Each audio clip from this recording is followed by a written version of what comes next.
They're like my favorite podcast to listen to. Get a sound check. All right. Yeah! Yeah, you're laughing all over this thing. Dude, I love them. Here we go! It's the Triforce. This Friday, watch three portly bearded men talk about other men wrestling. It's the WWE podcast. You always have a musical theme in every single episode. I hope you know it. You at least sing one song per episode, Colton. Because I have a song in my soul and a skip to my heart. That's probably something I should see a doctor about. But yeah, maybe call a priest, get an exorcism on that. Because a young I priest can't and an old anymore. priest. Right. The power of Christ. Anyway, so speaking of one of God's gifts to mankind, we're talking about not only the WWE, but obviously, Colton, this is a video game. This is a podcast about I don't know, video games or something. Oh, I've yeah. heard that's the kind of thing we're dealing with I think here. so. It's at least in the description. So, I don't know what's going on there, but I do know, Colton. I do know that we have a special guest in the house tonight. Oh, so. yes, we do. Why don't you lead him in and then he can introduce himself? In this corner, weighing, I don't know, how many pounds? An amount of pounds. An amount of pounds. Hailing from the tiny Long Island, the tiny but strong island. It's Parts unknown. Ed Bowden! Oh, yeah. That's the wrong right. sound. That's also the wrong sound. Yeah! Thank you. Our good friend Ed is in the house tonight. Perhaps one of the authorities on the squared circle, if I do say so myself. Oh, yes, sir. Oh. Well, So, the biggest authority that I know, and one of. Absolutely. So, Ed, how the fuck are you, man? Yeah, what's going on? All things aside, I'm just alive. That's a check. That's a check in the box. What's been taking up your quarantine? Have you been spending my quarantine? What have you been doing? Sleeping a lot. I've been procrastinating doing Animal Crossing. Right. Oh yeah, man.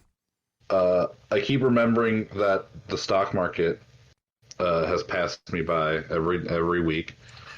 So I've made no money and no progress towards paying off my home. Right. Tom Nook is ready for your kneecaps. Oh, he's still man. talking about Animal Crossing. I'm like, Ed, do you trade? Is that what's happening here? All of my friends are like, "Hey, we're going to start trading." I was like, "Really? All right, shit. I'm still trying to get to the stock market, not the stock market." Right. So obviously, the WWE, formerly the WWF, formerly WCW, all sorts of things has gone down. But basically, if you are unaware, professional wrestling has been a part of the American consciousness and a part of the American entertainment industry for a very, very long time. So much so that it has kind of made people's careers. It's essentially Obviously, the boiling id of the American man. So I agree wholeheartedly. Apple pie, I'd say. Right. However, it's led to such classic and recognizable names as Hulk Hogan and Macho Man Randy Savage and John Cena, all these people, and The Rock, all these guys that are very famous now. But what maybe a little bit different, maybe something that's not exactly as pertinent on their resume, is the fact that there are quite a few WWE video games, and I know that Colton and I have some experiences with it, but obviously it's our podcast. People hear us talk every week. So Ed, what are your experiences with WWE video games specifically? Man, I became a wrestling fan almost through the video games entirely. When I was a kid on my Nintendo 64, I had WCW versus NWO Revenge. Oh Nice. my god. And I remember playing that for hours on end, and then I got No Mercy when that came out, and I played that for hours on end. And then I remember watching wrestling for the first time because my parents never allowed me to watch it. Right. But they allowed me to play the video game, so I don't know how that works. Wait, what? But, Yeah. That is a little bit of a weird equivalency. yeah. Of your dear old parents, because it's almost like even more. There's like even like say I feel like watching wrestling on TV and then having to like input the commands in order to like know what you're doing and do what you want. You know, if I want Randy Orton to RKO somebody, like I have to know that they have to be stunned and this much, and you know I have to have my bar filled or whatever. Right. So it is almost like more involved. So it is. That's so weird. Is there any that you can recognize now that you are probably a journeyman of them? Is there any that you can recognize as a standout favorite, or I mean, a nostalgia pick? If we're gonna go nostalgia, it has to be WWF No Mercy. I remember playing that for hours. I remember the career mode had like a winding path that like if you won or lost a match, you would go down a different route, and it was like super interesting and in depth, and way too in depth, I think, for a wrestling video game. Yes, absolutely. Sometimes they tried the story modes, and it was not exactly what the fans asked for. I feel like a lot of people are like just after like what Colton and I do, which is go into the character creator and make absolute monstrosities. But we'll talk about that in just a moment. Because I have I'll basically go into the fact that in '89 was the first wrestling game, which actually surprised me. I figured that there would be some beforehand, but I'm also surprised that they got their start that early. Well, that was late Super Nintendo era. Yeah, so here's the thing: is like they started off. Early. Sorry, the first WrestleMania. The first WWF game released was Micro League Wrestling. That was available for the Commodore 64 and the Atari ST, and that was in '89. But that's the thing is they keep kind of doing. They'll kind of release multiple games in a year. So in '89, also for the NES, they had the first WrestleMania themed game, as well as they had an arcade release with WWF Superstars. So a lot of cabinets are happening here. And then obviously the console gaming came on. So, you know, things started to pop up and still continue to come out to this day. So I'm going to go back to this list at a different time, but like, are you guys surprised to learn that like people have been wanting to kind of have that like at home wrestling experience for this long? Not even a little bit. I can tell you beyond a shadow of a doubt that I used to do martial arts when I was younger, and the amount of desire that I had to just like have an outlet for that at my house was staggering. That's why I loved fighting games when I was a kid. And me and my brother both did martial arts, and I would always want to go outside and, you know, for lack of better terms, beat the shit out of each other, because that's what you want to do when you're 7 years old and you have a brother.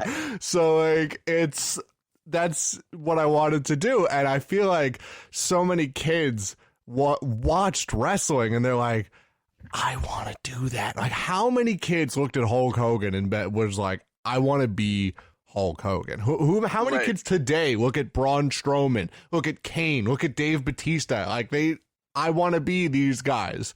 You know, I would certainly enjoy having Dave Bautista's money at the moment. Yeah, absolutely. But I totally get you. But, you know, I unfortunately did not have an outlet for that because I had two younger sisters who my family would be very upset if I caused them any sort of physical harm in any way. So you had the outlet with Matt, and Ed, you actually have a younger brother. I did not have an outlet with Matt. Matt was a very Ignatz type of kid, you know. He just he wouldn't beat the shit out of you. It's not that you didn't have an older brother that would beat the shit out of you. No, it's not that he wouldn't. It's that he not that he couldn't. It's that he wouldn't. And it's just like, you know, like Matt's a very he was a built guy when we were doing martial arts, but like he was just a very laid back kind of just go into his room, play World of Warcraft. I was the fucking terrible tornado ripping through the house. Like I want to beat things. Like that was. So Ed, did you have any similar anything similar to this? Did you put Brian through a table or anything like that? I mean, Brian quickly outgrew me, and he became the larger brother. But there was a solid amount of time when I was a younger child, and watching wrestling against my parents' wishes. I would be like, man, I want to choke slam something. And I would go into my brother's room and I would, wrestle him to the ground, and he would probably beat me up, honestly. He was always bigger than me. So did you feel denied? a little bit. Because okay. I have a younger brother, and he was bigger than me, and all of my friends were older than me at that time. Oh, wow. So I was the punching bag. Oh, no. I'm actually bigger than my older brother, too, so I get it. Right. So I think that is also one cool thing. Everybody I think the phrase that has become very synonymous, if not eponymous, with wrestling is "Don't try this at home." That's kind of the big thing that everybody is doing. Never really listened to that. Every single kid was like, "I'm invincible. I'm gonna try this at home." Yeah, totally. Didn't listen to that so much to the point where I became a wrestler. You did, and we have to talk about that. Yes, I would love to hear some of your thoughts about actually being, a part of the culture. Just being like a 25-year-old, not knowing what he wants to do with himself, and then I was like, man, what's wrestling up to? And then I was like, wait, you could just do this now? It's like being a YouTuber. You could just be a wrestler. Yeah, you could just be a wrestler. So I was like, I looked up schools, and there was a cheap school that was training in Lynbrook at the time. And I went there, and I was like, hey, man, I want to start training. He was like, all right, cool. And then I just got in the ring, and I was like, it's this easy, huh? I could just do this. Dude, you're giving me ideas. Because like, you hear the stories from like the old timers where they have to be broken into the business, and like they're like punished at schools, and they're just like beat up endlessly for hours on end. Now you have story writers for that. I was like, all right, let me show you how to do a roll. And I was like, whoa, wait a minute. I'm a wrestler now. Yeah, a minute. A very famous wrestler by the name, and like a whole family of wrestlers by the name of the Hart Foundation. They have that very famous dungeon that they call it, of like a wrestling school that is like practically like a boot camp. So their basement, yeah.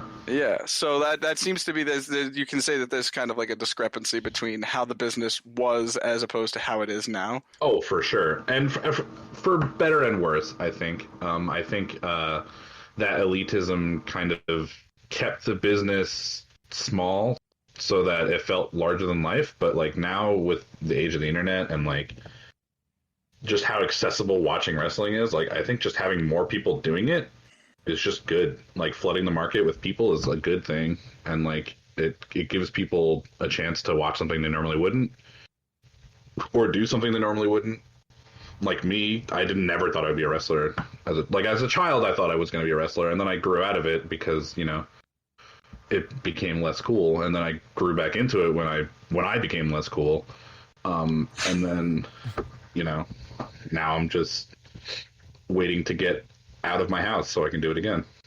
Right, because we are most definitely currently in a quarantine situation. Oh yeah. So kind of a damper on the wrestling side of things. So yeah, wrestling has taken a big hit.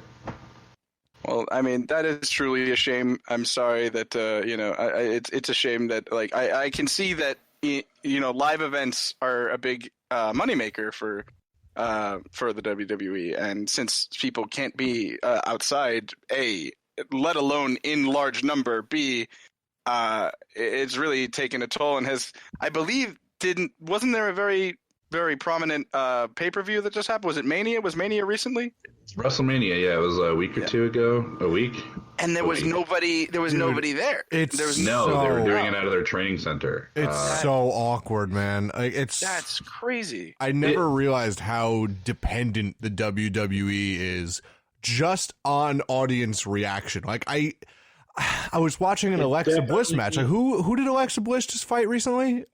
She just wrestled the Kabuki Warriors, I believe. Yes. I was watching one of her fights, and she's like just grinding them into the fucking ring, and she's like talking shit, and there's just echo. It's just like so horrible. It was interesting at first to see how wrestling could work without a crowd, and and to some degree it works if you do it right, but like I think it's just easier to have people react to what you're doing. I think they should just play reruns, honestly, like it's... Yeah, that's kind of what everyone was saying, but the big man upstairs decided he wanted to have a live show because he is in a contract with major television to have live shows weekly. Yeah. And he doesn't want to hurt the contract. Right. So he is currently doing everything you're not supposed to do during quarantine to have it happen. And I'm to understand, if I'm following the news correctly, that Vince McMahon, the chairman of the board, so to speak, of the WWE, has been contracted as one of the people that's supposed to be saving our economy. So I don't know. Huh? Yeah. I don't really know how that's working, but if he's willing to pass by this on something as Ed, I'm not trying to be incendiary or anything, but something as not essential as pro wrestling. As a matter of fact, I would double down to say it's one of the least essential things on television. It should not be on television. As a wrestler, as someone who would love to make a living on this one day, I have to tell you that it is not essential, and it is putting way too many people at risk. Yeah. So no incendiary necessary. It's fucking necessary. Right. Okay. So let's kind of drop back into here because the standalone video games are kind of the ones that are the ones that people remember because obviously Colton and we really were big fans of the yearly video games that would come out. There would be like WWE, 2009, 2010, and I'm like picturing the covers right now as I'm saying it. But there are a lot of other standalone games. Like Ed noted his big fan of WWF No Mercy for the Game Boy Color and the Nintendo 64. There was also WWE Crush Hour in 2003 for the PlayStation 2. Crush Hour is now going to be the name of my work schedule. So right. I think I've ever heard of Crush Hour. Oh, you know what? I might have. I'm looking at it was a movie with Wiki page Jackie Chan, and it was. And I'm kind of happy I've never played it. Right. It looks like a game. Yeah, and then it started off there was a bunch of games. We're not going to obviously go over all of them, but then the WWE 2K games started up in all the way up to 2018, I think. Yeah, that's what it says here. So, and then the 2K games would come out every single day. Yeah, so it up until 2010, it was WWE SmackDown versus Raw, right? Mm-hmm. So, and then in 2011, it was WWE 2K12, 2K13, and obviously all the way up to 2K 2020. These are the games I'm a little bit more familiar with. These are, I think, the games that a lot of us are a little bit more familiar with. Ed, is there any ones that is there anything about the new series of console games that you think is particularly memorable? I think the new series of games, I think they're memorable in a way where the way the games are designed, it's getting closer and closer to real life, and it's getting closer and closer to how it looks to watch wrestling. I think those are really cool. I think the newest game, 2K 2020, had unfavorable reviews because of the developers kind of branching off. If memory serves, the main developers of 2K20 didn't do it, and they handed it off to a small group of people that have never worked on the game before, and then they said good luck, and then the game, So there was this YUKE, since the inception of the series in 2000. Instead, the game was solely developed by Visual Concepts, who had previously worked on 2K15, but it did say that it did not have a lot of the same quality. There was a large number of bugs on launch, and it became pretty notable as a lackluster received game. Yeah, so it was not the best one. I feel like we have kind of a similar, like with Colton and I were talking about this on another podcast. I think it was the Halo podcast where we were talking about how there was the one game where Bungie was gone and 343 was in, and 343 was kind of like their pilot studio that had helped them out. Oh yeah, that was Halo 5, I believe, was the big one. Yeah, and so they hadn't really developed a whole game on their own, and it was just it was just a series of like, okay, well, you were, Bungie was helping you out, but now you were Bungie's assistant. Now you need an assistant. Like you need someone to help you make the game, and that seems to be what happened here. So I guess the big question is, what's attractive about not like in gameplay wise, but like what is attractive about playing a game like this? Why not just go pay for WWE Network and go watch some wrestling? What do you guys think is really aside from what we're going to talk about with the character creation and such? I can tell you easily what the appeal is. Like we were talking about before, like every single child in existence has wanted to fucking be a wrestler after watching wrestling. And this is, it's kind of like an off the beaten path fighting game. Like anyone can go play Street Fighter. That's a tired type of game. So many people have played it. It's just whatever. How fun is it to just almost no skill involved with these games? Just that is correct. Insert your characters into a ring and just fucking kill each other. Like it's just, go under the ring, randomly generated items. You just pull a table out from under the ring and beat the hell out of your opponent. All of a sudden a ladder's involved. Like it's just, it's just ridiculous, and I love it. I think that's the appeal, is that it is just so absolutely cuckoo bananas bonkers that it's such a fun fighting game. And like you're playing it the whole time. Nobody's getting salty at WWE 2K14. Everyone's just pissing themselves laughing because of how stupid it is. Ed, I have a very important question. Do you love a foreign object? I love a foreign object. Real life and in video games. Like, come on. Like, how can you hate a foreign object? Love a foreign object. I think on what you were talking about with why the games are so fun is like you get to make your own wrestling. You know what I mean? Like you're watching it as kids and you're thinking, man, I wish I could watch Mankind wrestle Gilbert. That'd be fucking sick.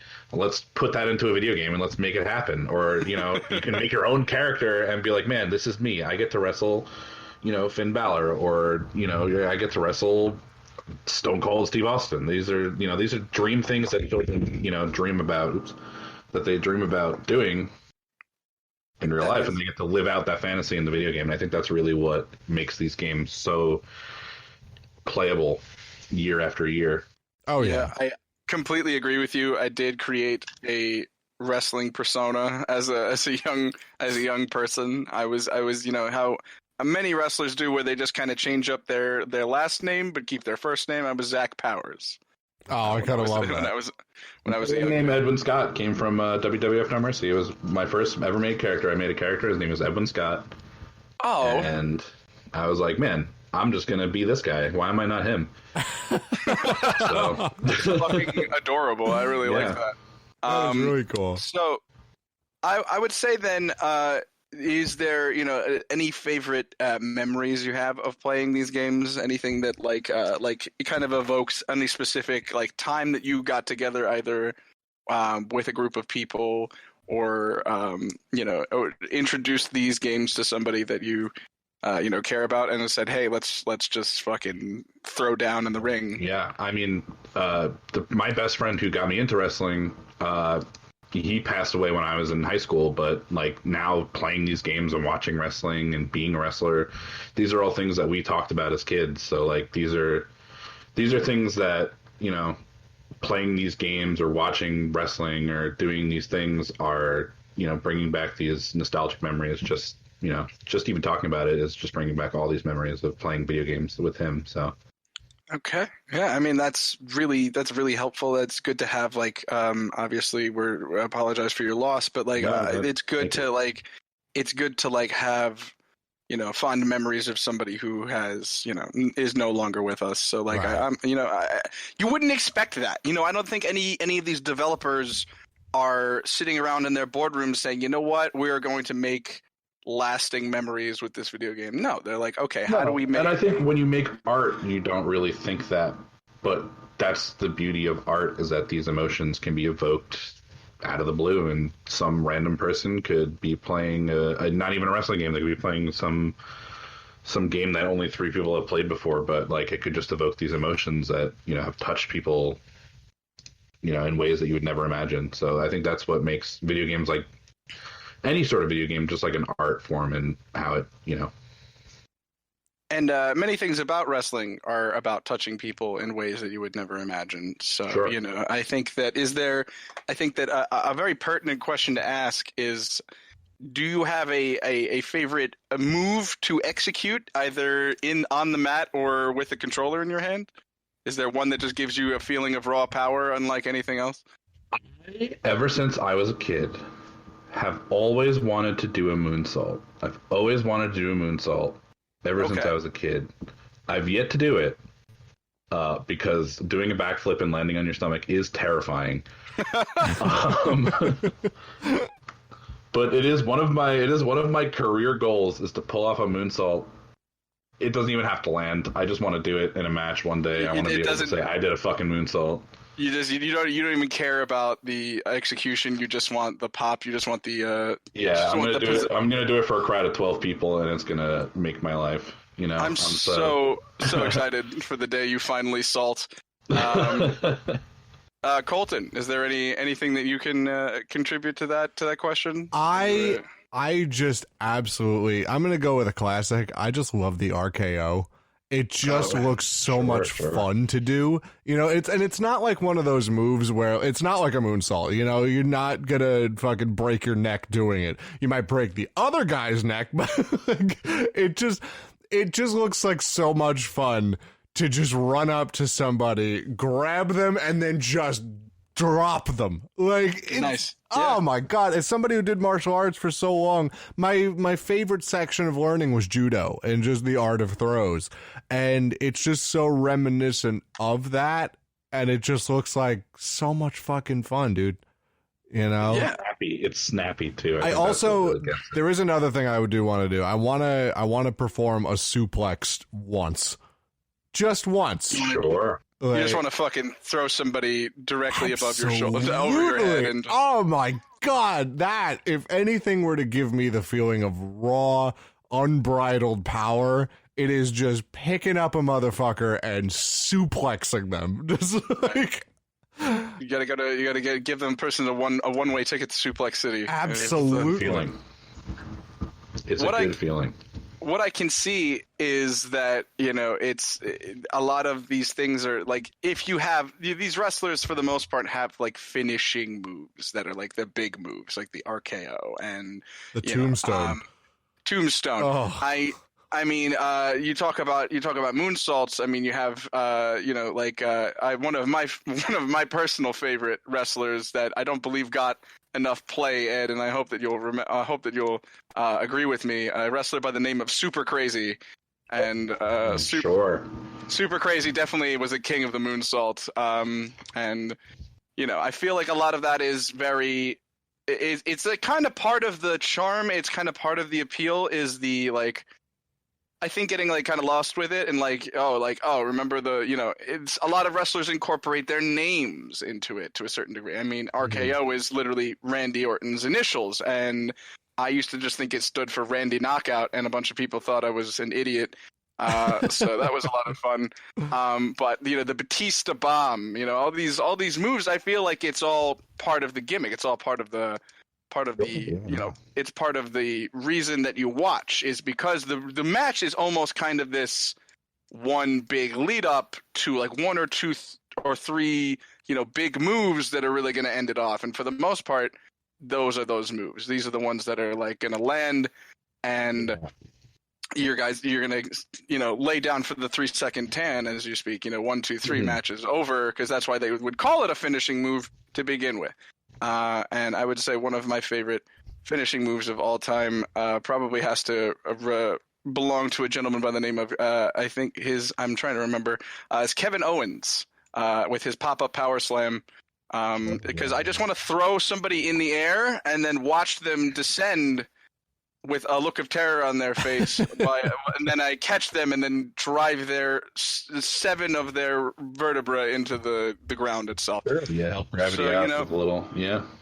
It's really like it's not something that like most people would say. Like what I would how I would really like to injure somebody, but you watch a wrestling match, and then suddenly it's kind of like this most dangerous game, like this like kind of with yourself where you're a little bit those feelings might not be as prevalent. So Like, what do you know? Sorry, go I ahead. just want to say something really fun. You were talking about like I don't want to seem like wow I want to go and hurt a motherfucker, but like it's such a strange world now that I think about it, because never once in my life when mimicking wrestling moves have I thought I want to inflict pain on the person I'm doing this to.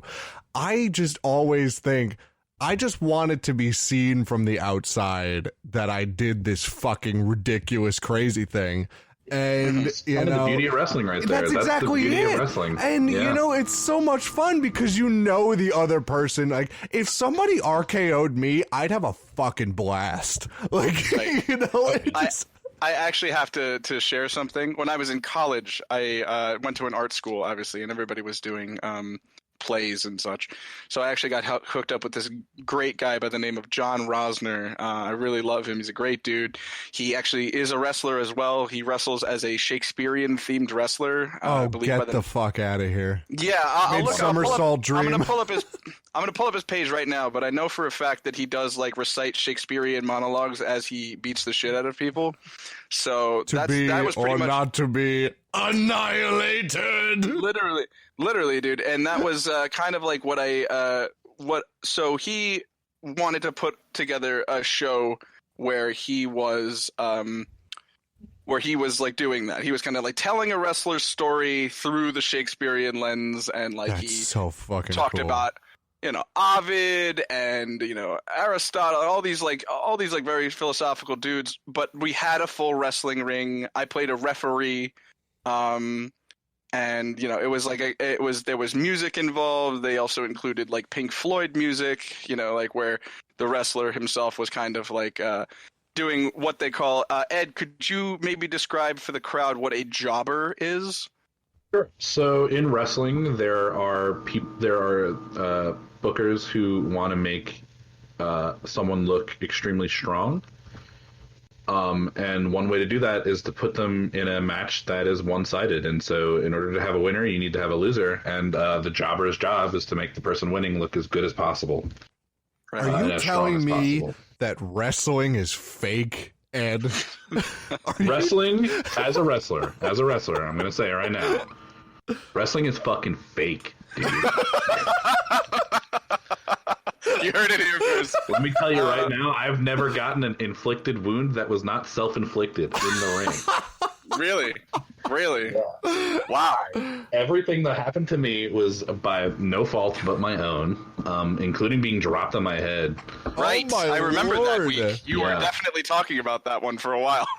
Yeah, that was because everyone thought I died, and then I didn't know I died until I watched it over, and I said, wow, I almost died. And I mean, God. you put up a photograph of yourself, like literally. I think his head was just on the mat, and then the rest of his body was standing directly up. Oh my God. So I was like, all right, cool. Casual. Yeah. So I mean, that's pretty crazy because there's so many things in place. There's so many kind of like. The whole point of the match is not to hurt the other person because you have to. You're on the road with them. You have to wrestle them another, 4 or 5 times this week. So you don't want them to particularly right. be dead.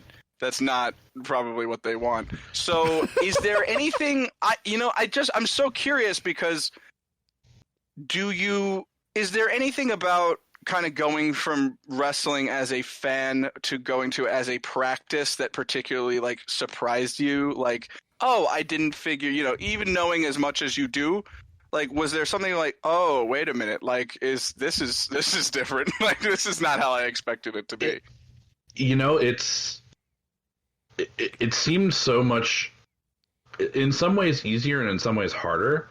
And I thought some of the harder things were actually very easy, and some of the easy things were actually very difficult. So like learning like some of the more technical stuff I thought was going to be way difficult. I'm trying to think of an example. Well, you like know, I remember trying to do a forward roll for like a half hour. First thing you learn is to do a forward roll. And it's just, you just put your hands on the mat and you roll forward. And it took me half an hour to get it right.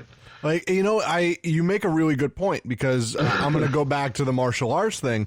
The fundamentals are the hardest thing to learn, because, you're going into it assuming you have to learn the fundamentals. This is at the point where your body isn't used to applying such rudimentary and such little nuanced shit that make the fundamentals the fundamentals. This is like learning from scratch. But once you have all that nuance and all the simple stuff down, your body already knows how to start twisting that shit. So it just makes the harder shit that much easier, because your body's already in the, okay, I know how to punch, I know how to kick, I know how to throw, I know how to trip somebody, I know how to do the arm bar, I know how to pin somebody, I know how to get out of a pin. Right. So that once you know how to do that, it just becomes so much easier to go from kick to jump kick to flying jump kick. It's yeah. Like, it just builds those steps up. But to learn step 1 from step 0 is just a fucking hike. And like, that's the thing, is like, this kind of stuff is incredibly, not everybody can do this, and that's the whole idea, is like, not everybody. It hurts. Do the things that you can it hurts a lot. It hurts real bad. Like, it just hurts real bad. Yeah. But like, I feel like, okay, Ed spends X amount of time trying to do a forward roll. Excuse me, I just slammed my knee into the desk. But Ed spends X amount of time trying to learn how to do a forward roll, or learning how to punch in a way that isn't going to actually hurt the person. Horrible too. Yeah. But that brings it.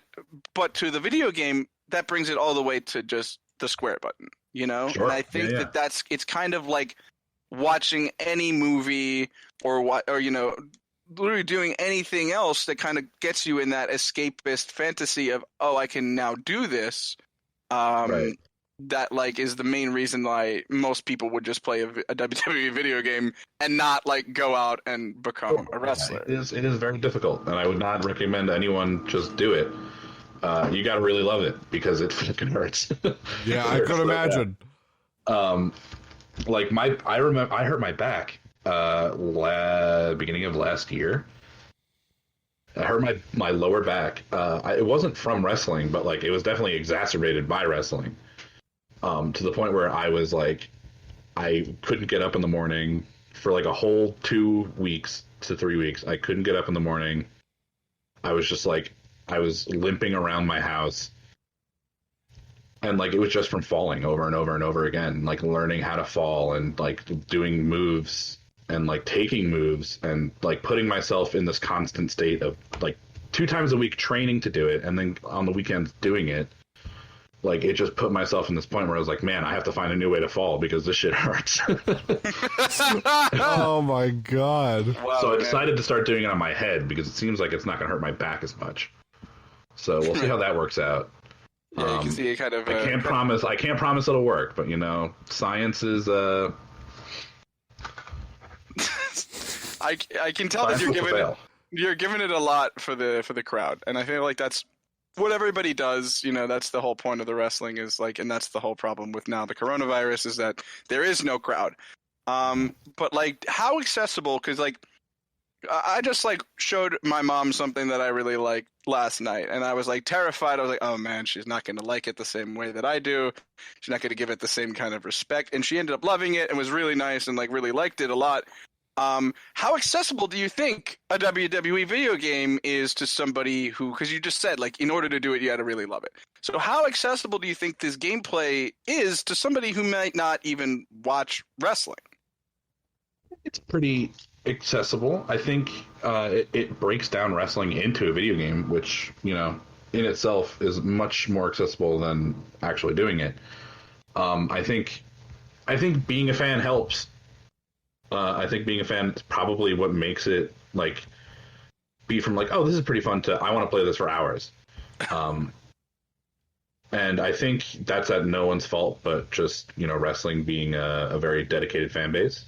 But I think someone not knowing anything about wrestling can go into it and have fun with it. I think wrestling games are designed for that too, in a way. Right. Some more than others. I think the 2K games are kind of for the wrestling fan. And I think like older video games would probably be more accessible, but you know, I mean, it's like someone who's never watched basketball picking up an NBA 2K20 and being like, "How do I play this game? That doesn't make any sense to me." I mean, I totally get that. I remember when Zach, you and I played the fucking 2K14 game, I think it was, or 2K12. All right. So that's the thing. Hold on. Because I had a few of them. I had 09. 09 was the earliest one I had, because that one still had Mick Foley in it when Mick Foley was still wrestling. Ed mentioned a wrestler by the name of Mankind earlier. That is one of the many in-ring faces of one Mick Foley, who is not only my favorite wrestler, but also a personal hero of mine and a Long Island native, so big ups. Oh, yeah. There. So there was 09, and then I got 2012, and then I think I got another one of them. But then you got the one for the Switch, and like it was. I definitely did not do that. Oh, you didn't? No, sir. Someone I know got for that. The Switch. The games I own for the Switch do not contain anything. Even close someone to I know wrestling. then. But we played. If that's the case, then we played 12 because I remember we released the video in 2014 that we actually did this. You, me, and Marlon, a previous guest for the I forgot what episode. He was in the Sekiro episode. Yeah, he was in the Sekiro episode. He was on Sonic too. I think. Sonic, yeah. Yeah, he was in the Sonic episode. So go back and listen to those, by the way, because those are funny as shit. But we played those games, and speaking of being funny as shit, I had no knowledge of wrestling when we started that. I was kind of just going in blind. Like, you brought over a game at fucking 2 a.m. and said, we're playing this. And I'm like, all right, who am I going to argue with? So we sat in front of the TV in like my parents' fucking living room at 2 a.m. like we were 14 again. And we just created these fucking nightmare creatures. Yeah. So I think personally, one of my favorite aspects of these games is the character creation, like the make your own. Oh my god! What I was watching the video to kind of get into the WWE mood, but like what I was gonna say is that we never I never was a wrestling fan, and then I played that game and I had such a fun time playing that game. So when you talk about the accessibility of these games, you know, just play the game and you can kind of find out if wrestling is for you, or you can just go watch wrestling and find out if it's for you and then play the game. But you don't have to be a wrestling fan to play something like that and have such a good time. Because I was having a blast. It was so Well, it also helps that their character creation is full of options that are very hard to justify. Like they're really. So it's about time we talked about our. The only reason why we play these games. Right, which was the character creator, which was creating insane things and basically having like an AI cockfight. We would just like put both of them up there on the computer setting, and then we would see which one would be eventually victorious. Which one of these three cryptids comes out of the ring victorious? Correct. So I think if I remember correctly, Colton originally tried to make a female wrestler. I did. That was a very, very Cronenberg-y version of one Miley Cyrus, a very famous recording artist. Because that was the joke at the time. You know, that was I believe when Wrecking Ball had just come out.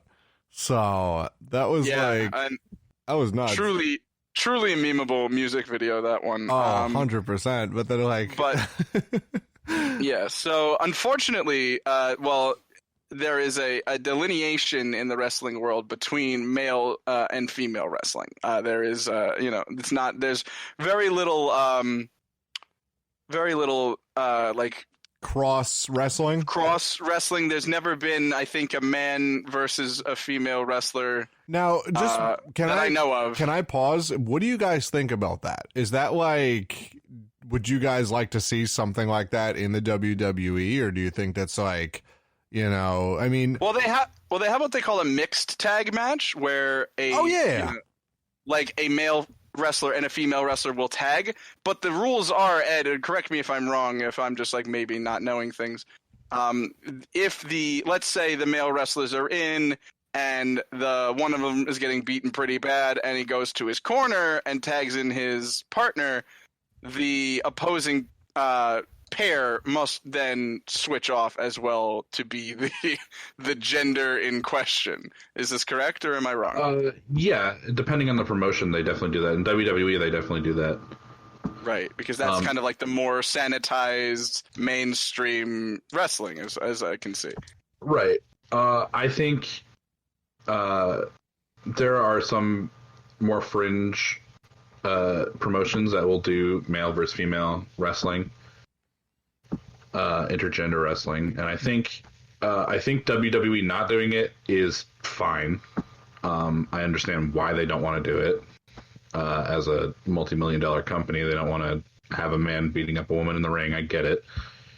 Counter argument though is if I were to put a woman at 150 pounds in the ring with a man at 150 pounds, what's the difference? Yeah, that's how I kind of feel about it, because I'm just sitting here imagining like a fight between, like, because I see it from both sides. I totally understand. Like, I'm imagining like a Braun Strowman versus Alexa Bliss. Like, no fucking way. No way. Sure. So, but like, if they're in the same weight class, there should be no issue. Yeah, I completely agree. I just, I think it's weird for them to extend that to the video game. Is all I was really trying to get at. That is a little strange. It's just like, it's a video game. Like, like there's no reason for, if, let's say, I think that a lot of dudes really enjoy the concept of kind of like having a cross gender option in video games. Is like, oh, you know what? I've literally been playing video games for my entire life, and I've never played as somebody, without a Y chromosome. It's just like, it might be time to be a lady for a second. Like, it's just, like, I just, I don't know. Justice for Miley Cyrus. That's all I'm trying to say. Justice for Miley Cyrus. Miley Cyrus. Yeah, that was an interesting one. I feel like a really like crackpot way of getting to the reasoning behind that. I guess it's just because they want to keep it as, close to the real deal as possible. Maybe, like, I just what is the real deal to you? Is like, what I'm saying. Just like how they actually structure matches in the WWE, they want to reflect that as much in the video games as possible. I mean, yeah, but I feel like there's definitely a difference between. But then they let between pixels on a screen and consenting adults. You're absolutely correct, and like, it's just. But that's why I said it's a crackpot reasoning. So like, it's as most of your reasonings can be. Oh, absolutely. Then they let these fucking eldritch horrors. Argument. Give it to us. Here's a counter argument. When you said Braun Strowman versus Alexa Bliss, here's a counter argument. Wrestling is fake. So why not? That's a very good point. That is a really good point. They're not actually fighting. Yeah, it's a play. I think if it's for like I just don't expect of the WWE to like have a good reason behind it. They're just like, no, that can't be done. You don't put your hands on a lady. Like, it's not a super feminist reason, I don't think. No, for sure not. It's just a very corporate way of doing things. Yeah, the reason why they don't do it is because they have a lot of shareholders who don't want to see a woman get hit by a man in the ring. I get it. Right? Super get it. People don't want to see their money going towards a man hitting a woman. Fine. But, like, it's not real. Yeah, like I can't imagine. And like there have been instances where like, you know, a female wrestler will come in, talk shit, and then Randy Orton will RKO her anyway. Like it's not Yeah, that's true. Yeah. Well, 'cause there's that's really supposed to be he's the nothing villain. stopping them, and I It just want to has know. happened. I just want to know what their hill to die on is. Like I just don't get it. Well, their hill to die on is that they're making a product of for money. all ages. Right, that's true. Yeah. And that product is kids. giving them a lot of money. And they don't want to promote violence against women to children, which I think is fine, It's definitely but fair, it's not without a doubt. real. But to 7-year-old I me, don't want to keep coming back to it. to 7-year-old me, it was real, Ed. I've wrestled. Okay, so here's a real shoot. Dude, Dragon Ball Z was I've real to me at wrestled 7. an 85-pound woman. You I- wrestled an 85-pound woman. An 85-pound woman, and I am 380 pounds, Oh my god. and I lost. Yeah, you know what? Right. Do you want to know why? Because the wrestling person in the is back fake. said, "Hey, you're gonna wrestle this 85-pound woman, and you're gonna lose to her." And I said, "Sick, let's fucking do it." You want to know why? Because wrestling is fucking fake, and you can do whatever you want. It's a dreamland. It's a wacky-go-lucky, campy-ass, whatever. It doesn't matter. It's fake. It's a dreamland. It's a dreamland. When I hear people complain about intergender wrestling, I go off because it's like it's not fucking real. It's not real. You just don't want to see a man get beat by a woman. Or if I see a wrestler who is like, I would never wrestle a woman, it's fake. Shut up, you big sissy. Wrestle a woman and lose, you fucking loser. Listen, man, It's sometimes fake. sometimes It's the fake. best It's like fake. sometimes It's the fake. best relationships and like friendships and just partnerships forge out of getting the shit kicked out of you. Like I remember when I was in martial arts, I had a partner I would train with all the time, and she was just the best training partner I ever had. And then we ended up dating for 2 years, and it was just like that just Right. happens. Yeah, and she kicked the shit out of me on a daily basis, and like it was just it's nothing big, you know, like. It's really not as big a deal as I you make was it out. 4 times her Anyway. weight and twice her height, and she still kicked the shit out of me. And it can happen, Right. you know. Anyway, the reason we bring this up is that Colton was eventually forced to make a different character in the character creator due to this rule. Oh my god! I watched the video, and I remember we cold opened with your reaction to it. And Yeah, like, I was coming out of the bathroom, and you're like, "I this is what you'll be wrestling," and I'm like, "Oh God!" you damn it." literally Like, just went like, you're just like, all right, what do you want to show? Oh my god! literally, like it was just not. So Colton, I want to leave him for last, actually. So like our good Yes. friend Marlon created just an utter nightmare, just like It's an something you would eldritch expect. horror being, like, Right. I can't even remember what he named it. Like it just was just every strange option on the character creation menu Right, rolled it's like into a single you do. move. It's like you do. Right, It's like right, if you right. if you looked at the Green Goblin after dropping a literal gallon of LSD. It Right, was yeah. Sure. So that was the one. I created a very metallic looking gentleman in a. You can also create you can change the dimensions of the characters' bodies. Like it's just so in depth. And you can turn them into nightmare creatures this way. So I had Go-Gurt tubes for legs and the shortest arms possible. A fedora, pink pants, the pink assless chaps. And he was Cowboy Shaft, I believe I called him. Oh yes, I just and remember Cowboy it, Shaft. He's just here to deliver the shaft. he just had he looked like a fucking shark. Like it was. Yeah, it was like street sharks. They looked like street sharks. So fucking funny. Yeah. And then I came Colton- out of the woodwork, and this was at the time where the Shrek memes were absolutely just blasting out of the internet. So obviously, I wanted to see Shrek wrestle these two fucking abominations. So I created a perfect representation of Shrek in WWE 2K12, and it was a time. I believe Shrek was the one that won in the end. Shrek was in fact victorious. Shrek That was is always Shrek is love, Shrek is life, and he is the winner of 2K12. And right. So I think that if there's anything that we can glean from that is that all three of us are very, very strange individuals. But other than that, I think, Ed, I've been like trying to ask this question. Do you think that there is a better time than right now for someone to, let's say, play a wrestling video game? No, I don't think there is a better time. You're trapped in your house. Wrestling is at an all-time high as far as popularity, at least in the current generation.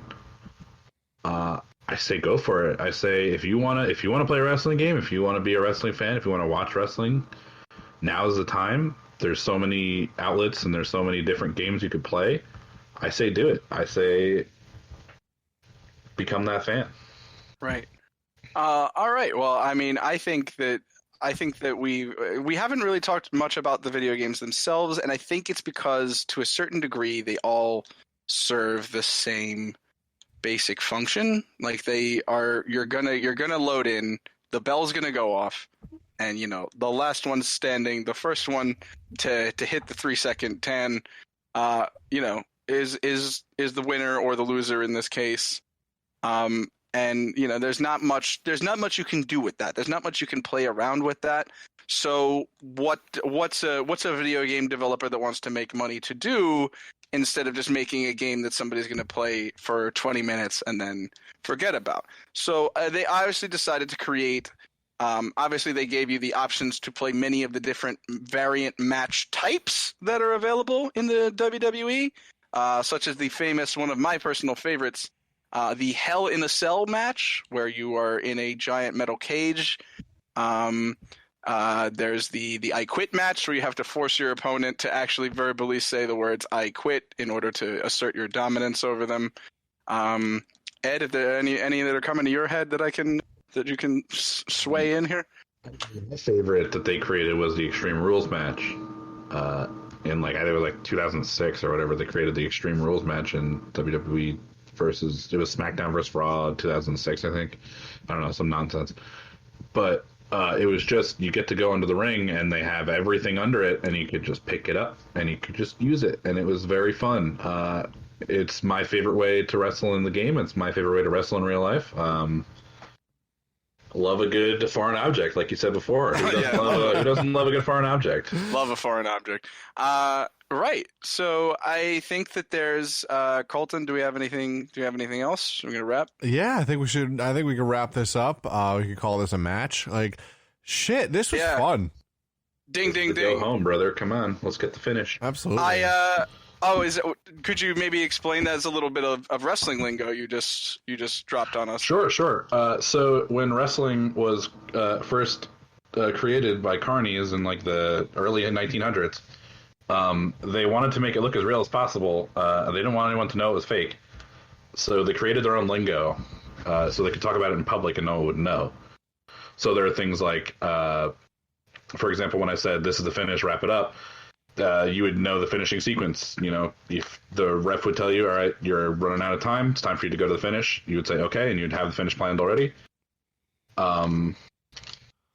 Yeah, so there's a few of them. There's one of the big ones is what's called kayfabe, which is basically it's supposed to be real. It's supposed to look real, but it isn't. Right. So breaking kayfabe is not what you want to do. Right. So the Undertaker was kayfabe from Death Valley, but was actually from San Antonio, Texas, or right. Texas, one of the few. I got you. Yeah.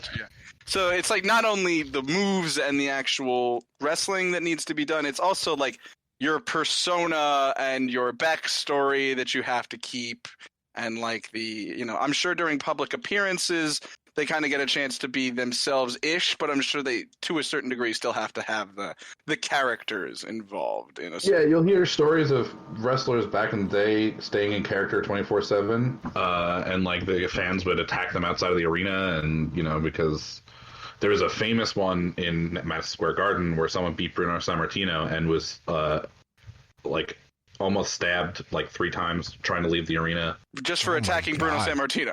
Just for beating him in Madison Square Garden. They tried to stab him outside the ring.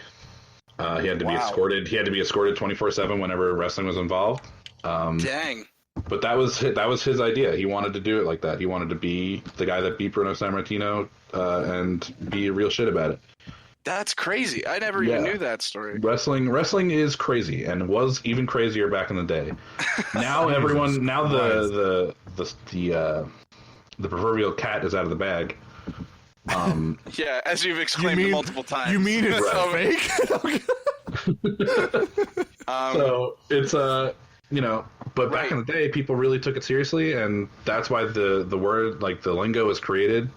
You can go on Wikipedia and you can look up all the words. Okay, Ed, I have a short lightning round for you. Sure. Let's see it. I would like your favorite vintage wrestler, like old school, still in black and white era, like very much when McMahon Sr. was still involved. Favorite contemporary wrestler of maybe Attitude Era onward, and favorite current practicing in-ring specialist. So back in the day, there was a guy named Bruiser Brody. I don't think he ever wrestled for the McMahons. Bruiser Brody was a no-nonsense crazy man that would come to the ring and rip his beard out and rip his hair out and beat you up in the ring, and then he would just go back to the locker room. He was a scary man to step in the ring with, and I think that's something that is missing a lot of times in today's wrestling. As far as contemporary, like, favorites, ever since I was a kid, I've wanted to be two people. I wanted to be Stone Cold Steve Austin, and I wanted to be Jeff Hardy. Wow. Okay. I was always a Hardy Boys guy. I was never able to play as Jeff Hardy because my friend would always play Jeff Hardy, and I had to be Matt Hardy. Right. But now he's dead, so I get to be Jeff Hardy. It's not that. Oh my God! What, was that not good? No, that's, you can definitely. You want to cut that one, or okay? No, we might cold open with that one. Before people even know, like. All right, so like you wanted to. Do you think the Swanton Bomb, maybe Jeff Hardy's more famous finishing maneuver, is maybe where your kind of desire to high fly comes from? I With think your moonsault lust. I've always wanted to do it. The moonsault, the Swanton Bomb. Swanton Bomb is a little easier for me because it's a front flip, and I can pull the front flip off. It's the back flip that scares me every time, and I don't know how I can do it, but I'm going to pull it off. One day. Two, my favorite guys. One is a guy I worked with, rather.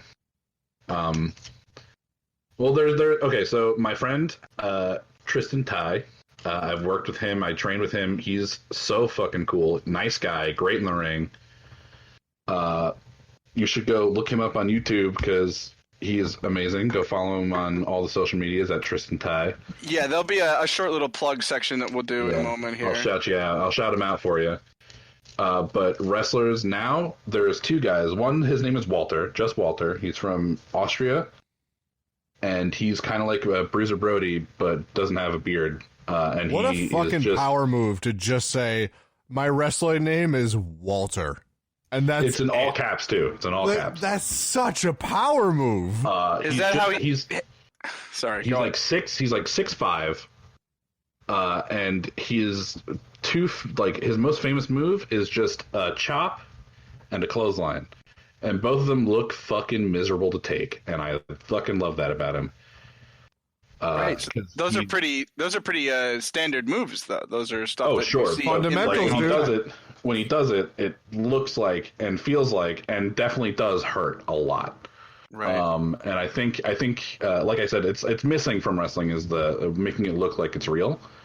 And he definitely makes it look like it's real because I watched him chop someone.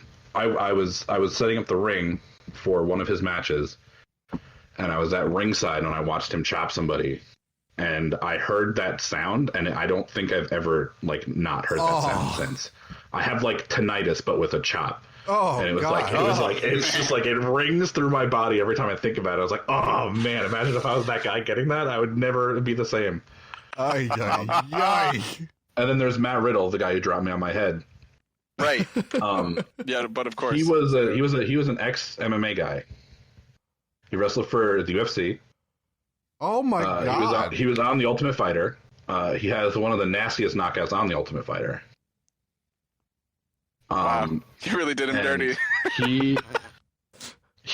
So when I say he dropped me on my head, he was going for a suplex and I didn't jump for him. So I basically just kind of rolled over him and onto my head. Oh. So when I say he did it, it wasn't him. It was actually me. But classic now he wrestles for the WWE, so I can't really say anything about him. Oh No my way. God, Anything that's bad about fucking him. awesome. Yeah, he's actually he works for NXT and he's the NXT Tag Team Champion right now. No shit. Wow. So Crazy. Well, big ups to Matt. Congratulations. That's awesome. I really can't help but, there's nothing you can really say to that isn't completely positive. he's super cool. He's an awesome guy. He was so sweet. He came back. He talked to me immediately after the match. He's like, "Dude, are you all right?" And I was like, "I'm cool." So fine. He was such a nice guy. Super cool about it. He gave me a lot of pointers that helped me out, and I was, nothing but good words for him. Great guy.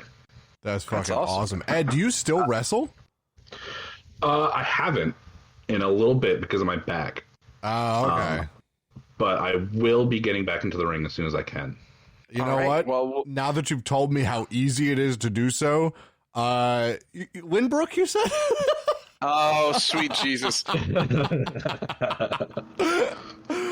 There's a very famous wrestling meme in which there was a wrestler trying to explain his quote unquote backstory, the wrestling, the kayfabe of his kind of his thing, where he was like, I was abandoned by my parents and raised by horses, and then the horses abandoned me and I was raised by professional wrestlers.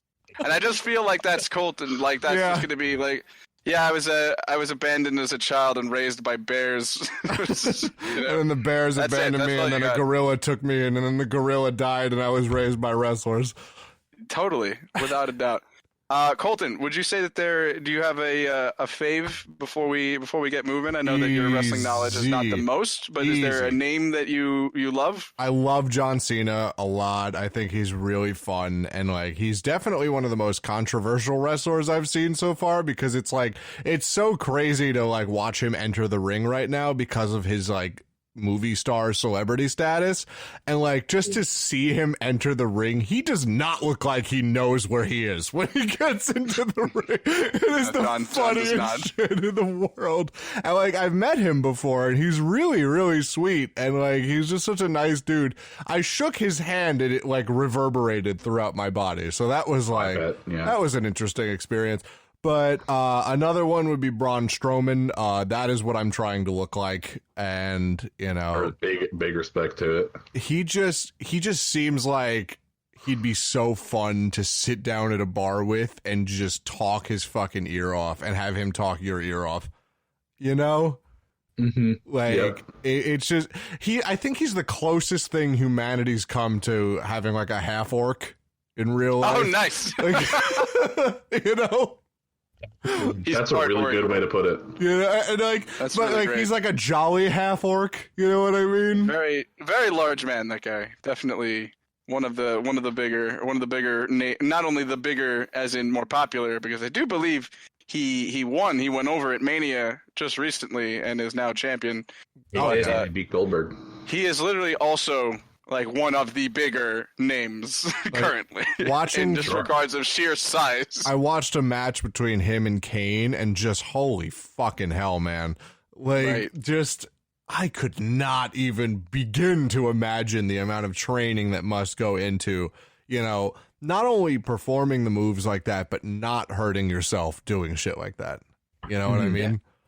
And there are people that wrestle for years upon years, and do so until it's far beyond what their bodies should be doing. Cough, cough, Ric Flair.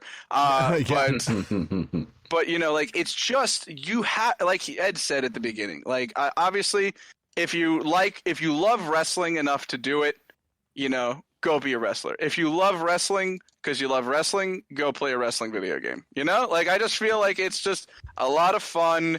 It's easy. It's very much, I would say, markedly easier on the body. I would say marginally, at least marginally better on your body than doing it for real. But yeah, I think that I think we probably said all that needs to be said. So Ed, would you like to plug your? I know you have some Twitter stuff for your wrestling. I know that you definitely are on the social medias. So why don't you tell all of our tens of fans here what you're doing? You can follow me on Twitter at the Edwin Scott. You can follow me on Instagram at EdwinScott_official. I'm trying to get back into the ring. I'm trying to get back into ring shape. And hopefully by the end of the year, it'll be possible to get back into the ring. We'll see what happens. And you won't know about his triumphant return to said ring if you don't follow him, so please go follow him. Also, I mentioned my good friend John Rosner earlier in this podcast, a.k.a. Hamlet Hurts You. So you're going to follow him on Facebook at Hamlet Hurts. Or you can check him out at starpowerperformance.org. And obviously you can plug your good friend the Champ if you'd like as well. Also, you can follow me on Twitter so you can see me talk about what I actually feel about the WWE at this current moment, because it's not good and they're not good people. And Vince McMahon is a power hungry monster that is a terrible man. And if you're gonna watch wrestling, watch anything else but. He's like if the Monopoly Man was a wrestler. Yeah, he's also like if a terrible man was a wrestler. Oh, Ed, honestly, my cheeks hurt from laughing, and very few guests can do that. And Thank you. I appreciate you. I appreciate you being on. And just one more time for the people, wrestling, real or fake? Wrestling is fake. All right, you heard it here. Thank you very much. You can check us out on Instagram at the Triforce. Colton, where else can the people find us? You can find us on Twitter at the Triforce _ and on Twitch at the Triforce _ We're still working on getting the official name. We're working on it. So we are going to power slam that guy once we finally find him. All three of us are like just going to perform our signature moves. Like I'm going to come in RKOs, then Ed's just going to moonsault, and then Zach, what are you going to do? I'm going to ask Ed to help me out with a 3D, a Dudley Death Drop. Absolutely. Absolutely. Anything for you, good brother. Thanks, buddy. Bring out the tables. This poor innocent person just... You can follow me on Twitter at Zach That Whip. That's at ZACH That Whip. Colton. Yes, you can follow me on Twitter at CTrainMedia, and you can follow me on Instagram at The Board Tender. Not much is going up there because that's a fitness Instagram. Yeah, that's a little hit on pause there. A little impossible. A little impossible. Pulsey Blade. Fair enough. Yeah, so... Fair enough. Thank you so much for listening, and we'll hear you guys next time. Of course. See you next week.